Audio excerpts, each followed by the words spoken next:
Could Bray Wyatt be set to face off against Uncle Howdy at WrestleMania? We've got details on that. Plus, speaking of Uncle Howdy, he is reportedly set to be at Monday Night Raw tonight. Got the very latest details on possibly continuing a storyline with Alexa Bliss. Mercedes Moné recently made her New Japan Pro Wrestling debut, but does she already have heat with New Japan officials? The Rock has been heavily rumoured to return for a match at WrestleMania 39, but does the recent return of Vince McMahon affect his possible plans for the grandest stage of them all? Who's been behind recent Cody Rhodes vignettes? Brock Lesnar. Does he want Vince McMahon to be booking his storylines going forward? Riddle makes his first public appearance since finishing up with rehab, and the Royal Rumble is still trending towards a sellout.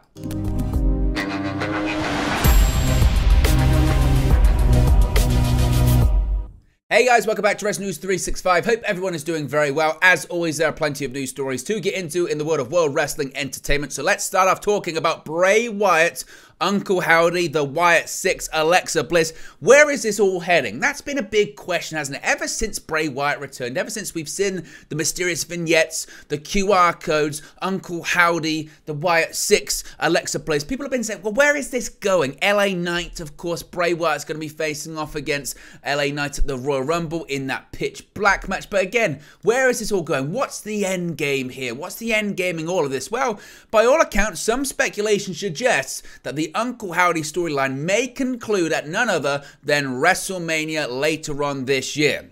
While speaking on Wrestling Observer Radio, Dave Meltzer talked about the possible plans for Bray Wyatt at WrestleMania 39, and it was noted that Wyatt may be facing off against Uncle Howdy at the Showcase of Immortals, saying, quote, "I think we're getting that match at WrestleMania. It sure looks like that way to me. It's something, I mean, Bray's a merch seller, and Bray's over, and you have to do something with him, and the top guys probably want to avoid him because his history with top guys. I mean, what did Bret Hart say? You go in as a 10 and you come out as a 6. Now, of course, we'll have to wait and see how WWE will keep booking Bray Wyatt and Uncle Howdy's feud as we near the Royal Rumble Premium Live event. Of course, as I mentioned, Bray Wyatt is currently scheduled to face off against LA Knight in a Mountain Dew pitch black match. Whatever that is, we still don't really know. Of course, Uncle Howdy made his first proper in-person appearance a couple of weeks ago.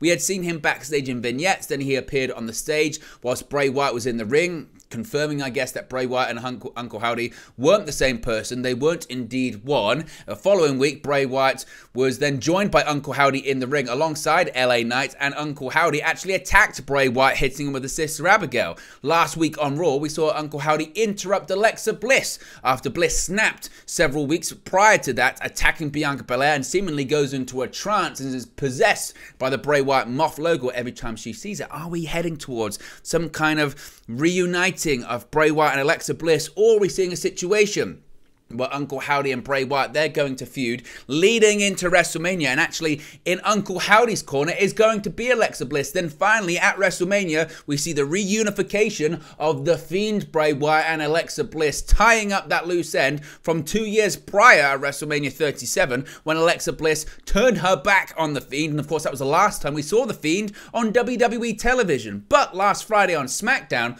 we did see a QR code on the broadcast that led us to a website on WWE.com that saw the Firefly's Funhouse version of Bray Wyatt, also the Fiend version of Bray Wyatt. What was interesting in the promo on SmackDown, of course, too, was that Bray Wyatt said, "I am Uncle Howdy, I am Bray Wyatt, I am him," and the him that he is talking about is none other than the Fiend. So could the Fiend be set to return? Could we see the Fiend, Bray Wyatt versus Uncle Howdy at WrestleMania? What does that even look like? I don't even really know at this point. I was thinking when I saw this, when I saw that it was going to be Uncle Howdy versus Bray Wyatt, at least that's what Dave Meltzer is speculating, and that is the key thing in that too, is that it's not a report, it's speculation from Dave Meltzer, and people struggle to differentiate the two. This is very much speculation on his part, where he thinks this is going. But it did kind of remind me, I thought, wait a minute, are they trying to do some kind of pseudo version of The Undertaker versus Kane WrestleMania 14? This is what it kind of feels like, doesn't it? That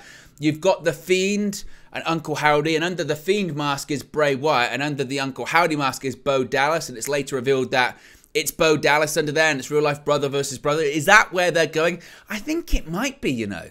I think we're sort of veering off into this sort of weird family pseudo drama, I think, maybe. And again, maybe that's where the Wyatt Six begins, something like that, right? Maybe that's what it's going to, of You've got The Fiend, you've got Uncle Howdy, you've got Alexa Bliss, and then maybe some other people. I don't know. I really don't know where that one's going, but you can let me know your thoughts about it in the comment section below. Speaking of Uncle Howdy, though, as I mentioned, he was at Raw last week, made his presence felt with Alexa Bliss, and if reports are to be believed, possible spoiler ahead for this evening's edition of Monday Night Raw here, guys, but according to Sean Ross Sapp of Fightful Select, Uncle Howdy was set for Raw as of Sunday's creative. However, but they have been bringing the Uncle Howdy materials to shows even when they don't use them live on the air, suggesting that they get brought in every time. So bit of wiggle room from Sean Ross Sapp of Fightful Select there, saying he was scheduled for Raw as of yesterday's creative, but it doesn't necessarily mean that he's going to be there this evening. As they always say,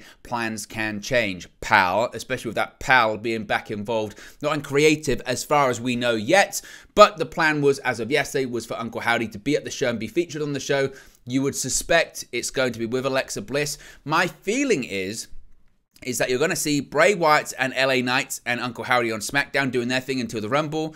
Uncle Howdy with Alexa Bliss doing his thing with her on Raw. And that kind of all comes together at the Rumble. And possibly that's how we get the finish of the pitch black match. Maybe we see LA Knight win that match, possibly, because of interference from Uncle Howdy and from Alexa Bliss. And that's how we sort of then get the wheels in motion for Uncle Howdy versus Bray Wyatt at WrestleMania, with Alexa Bliss sort of involved in all of that. I don't know. But certainly that's going to be interesting, so keep an eye out on that, certainly.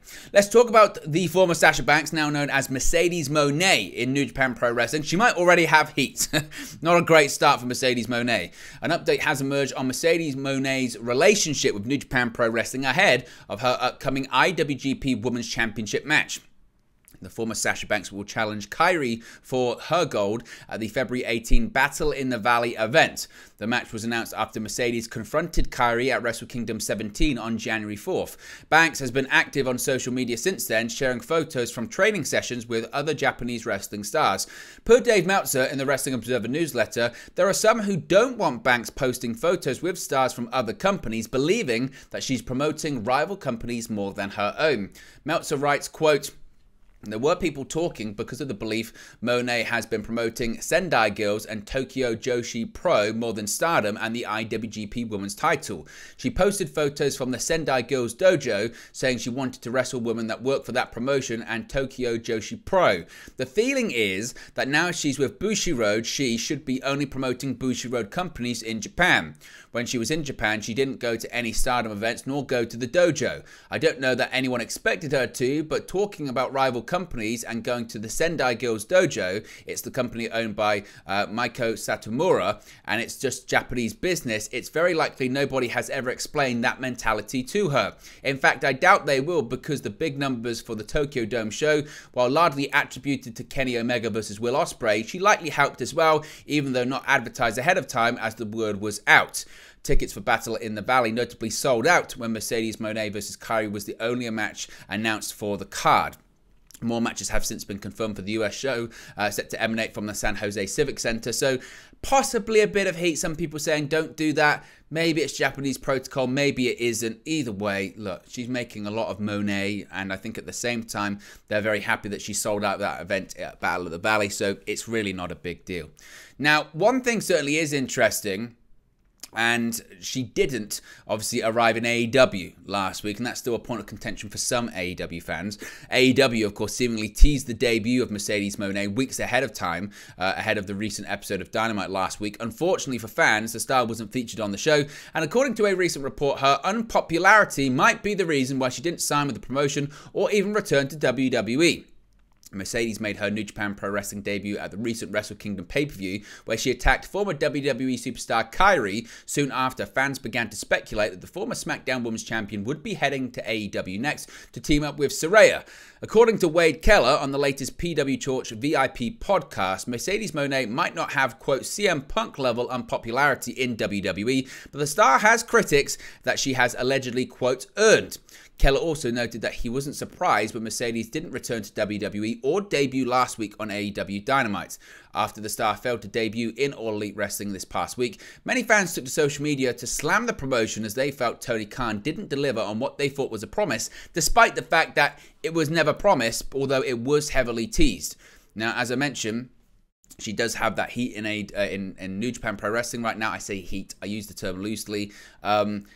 Wade Keller there is saying that, oh, she might be unpopular backstage in WWE, or she might be unpopular backstage in AEW. That's why they didn't sign her. I call big BS on that. Ultimately, look, she's not a pariah.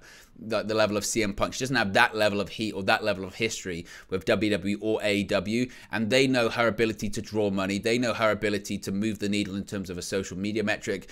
People tuned into that show, and specifically for that match to see if she would debut. She didn't. People were disappointed. So I don't buy into that. Like, oh, AEW didn't sign her because she's unpopular.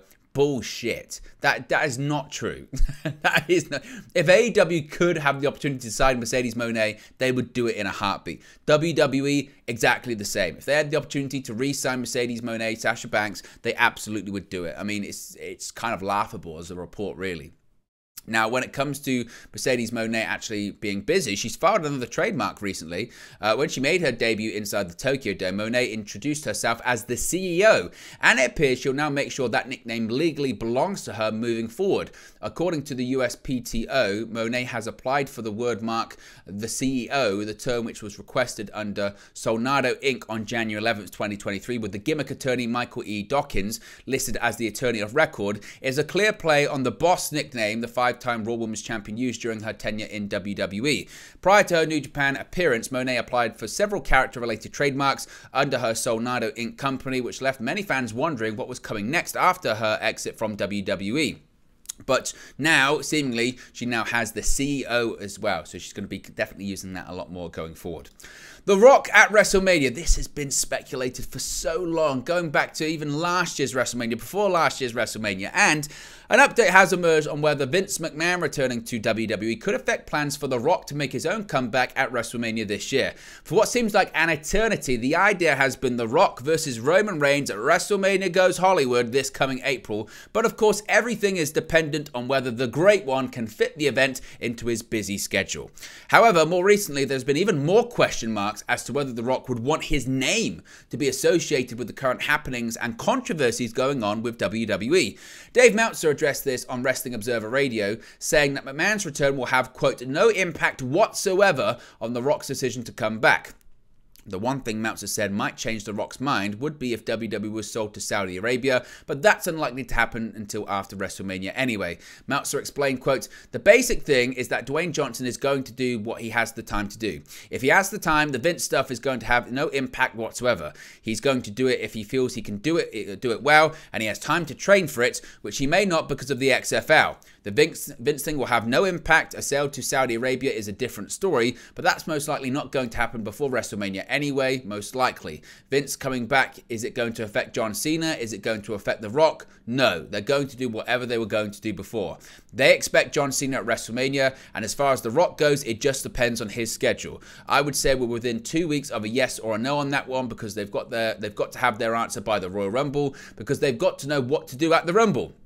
I don't know what the answer is. I look at the schedule. He's going to promote this XFL. I don't know that him doing WrestleMania promotes the XFL, even though the XFL used to be owned by WWE, by Vince McMahon.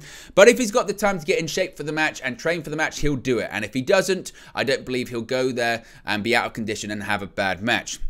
Now, if The Rock can't make WrestleMania, the most likely option to replace him as Roman Reigns' opponent looks to be Cody Rhodes, but other names speculated include the likes of Seth freaking Rollins or some combination of Kevin Owens and or Sami Zayn. For Cena, it's believed his opponent will either be Austin Theory or Logan Paul. It's being reported the last couple of days, as I mentioned, that Vince McMahon has returned to his office and has been suggesting changes to different departments. However, that doesn't include creative right now, but we'll have to wait and see when it comes to that.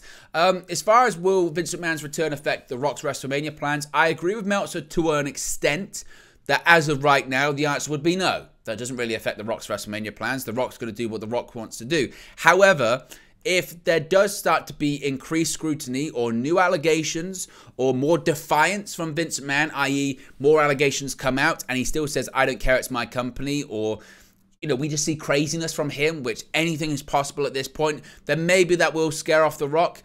As far as Dave Meltzer saying, I don't know if wrestling at WrestleMania promotes the XFL, are you kidding me? he'd have to come out. If he came out in an XFL shirt and they ran XFL adverts, then I think I'd promote it very well. That could be part of his deal. If The Rock said, I'm only going to come back and wrestle a match as long as I can promote the XFL, WWE would bend over backwards to do that. So I don't buy into that. Ultimately, what's going to determine whether The Rock wrestles at WrestleMania is a schedule. My feeling right now, and this is just speculation, I don't know this to be factually accurate, but my feeling is that the answer is no. I just don't see it fitting into his schedule. Honestly, I think we're going to have the same situation that we have every year when we talk about The Rock wrestling at WrestleMania is, can he do it? Yeah, he's going to do it. Yeah, he's going to do it. And we get to January and he goes, no, he can't do it because something's happened, something's come up, or whatever. I don't think he's going to wrestle at WrestleMania. That could change in the next couple of weeks, but as of right now, my feeling is no. Cody Rhodes is one person that is going to be wrestling at WrestleMania this year, and over the past few weeks, vignettes have been running on Raw and SmackDown, hyping up Cody Rhodes' journey back from injury, with his return being something that's expected shortly. The videos so far have looked at his WrestleMania return last year and his Hell in a Cell match against Seth freaking Rollins and the subsequent surgery that he had to get, and they have got the WWE Universe discussing him once more. That's the overall aim, according to Dave Meltzer in the latest Wrestling Observer radio show, and it is none other than Jeremy Borash, who's been put in charge of putting these vignettes together for the American Nightmare. The aim of these is to build excitement for him coming back into the ring, and a potential Royal Rumble appearance has been speculated amongst fans as he's currently factored into WrestleMania plans. Now, for those unfamiliar with his work, Borash is currently WWE Senior Director of Content and Development, and he's primarily been working with WWE NXT's brand since then. He's well known for his creative brain, being a producer, being a job of all trades, essentially. He's best known for his work with Matt Hardy's Broken character in the Broken Universe in Impact Wrestling. Of course, he was a backstage announcer, creative member, editor. Jerry Borash, by all accounts, is just a genius. And that's what it is. He's just a genius. When it comes to Cody Rhodes, I would expect another vignette to air tonight. I know that Brandy Rose said, we've got something exciting planned for this week. I'm looking forward to this week. And some thought that had to do with a Cody return on Raw. I doubt it. There's two schools of thought, really, isn't there? There's one that they go full Triple H 2002, Madison Square Garden, where it's like they just announced Cody Rhodes is going to be back the week before Raw, or maybe the 30th anniversary of Monday Night Raw next week. That's when they do it. Maybe they announce tonight that he's going to be back next week, or they say he's going to be back at the Rumble, or they don't say anything and he comes back at the Rumble. So maybe there's three schools of thought on that one. Certainly, he's going to be in the Rumble. I'd be very, very, very surprised if he was not at the Rumble. And again, the 30th anniversary of Raw next week, that makes a lot of sense to me. Brock Lesnar. What's going on with Brock? Well, it looks like Brock Lesnar is just the same as every other name on the WWE roster. It was reported over Twitter, one of these weird Twitter accounts, that Brock has requested Vince to book his matches. Now, obviously, look, Brock Lesnar and Vince McMahon have a long history of doing business together. When Vince retired, Brock walked out of SmackDown for a couple of hours. He was really upset by the news, but he came back. He's fine in WWE. Now, multiple people reached out to WWE Ringside News, which I know, again, gross, but they have a decent record recently. Well, for a couple of stories anyway. And a lot of people have said this is fake news, so it's not really one to really spend that much time on. But, you know, sometimes you see these things, or you get tweets, or you get messages going, is this true? Is this true? It's not true. Brock's like everyone else. Final creative say is Triple H. And even when Vince McMahon was putting contracts together for WWE, even for Brock, there isn't a creative control clause like a Hulk code with Brock Lesnar. So that is not the case. This is an interesting one. Riddle, of course, he's been absent from WWE television for a while. And tonight's edition of Raw will mark the end of the 6-week period that WWE said would be required for Matt Riddle's storyline injury recovery, while he reportedly participated in an inpatient drug rehab program. Sure enough, he appeared in public for the first time since his hiatus over the weekend. According to both a regular post, which has since been deleted, and some stories post still up as of this recording, but set to expire late this evening, on the account belonging to his girlfriend, adult film performer Misha Montana, he was her date at the X-Biz Awards on Sunday night in Los Angeles. The deleted photo has also been reposted by a Riddle fan account on Instagram. You can see the post on the screen right there. In the deleted post, Montana wrote, "Sorry kids, mum and dad are at home," also adding a plug for the jeweler who provided the jewelry she's wearing in the photo. In her stories post, which you can watch a screen recording of, she shared a photo from her table of her name being announced for the award she was nominated for, a video of her and Riddle posing in their hotel room that was substantively the same as the deleted photo, and a screenshot of the reposting of the photo from the Riddle fan account. Of course, Riddle, he's been off of television since being attacked by Solo Sikoa on the December 5th episode of Monday Night Raw. As alluded to above, it was reported a week later that he had been sent to rehab by WWE that week for failing at least 2 drug tests that are known of. Outside of a pointed post on both of his social media accounts on December 21st, he had been quiet whilst he was out, returning home late last week and tweeting a photo with his kids. So I guess a possibility of Riddle returning tonight on Raw, I guess, but we'll have to wait and see. There's still a lot of controversy surrounding his WWE status.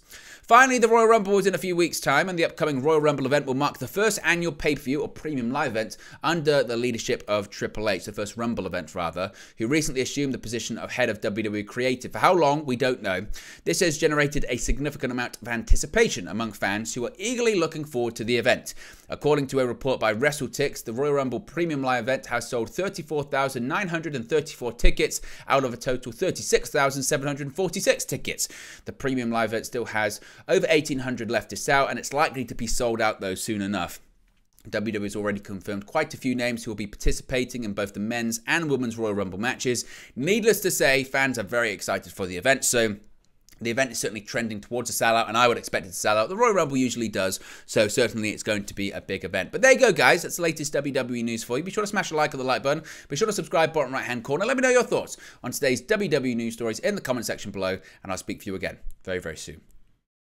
Hey guys, thank you for watching, listening, streaming, or however you come across this video today. Be sure to click on the video on the right there to watch our next video, or click the bottom there to subscribe, or the bottom right hand corner. Thank you very much, and I'll speak to you again very soon.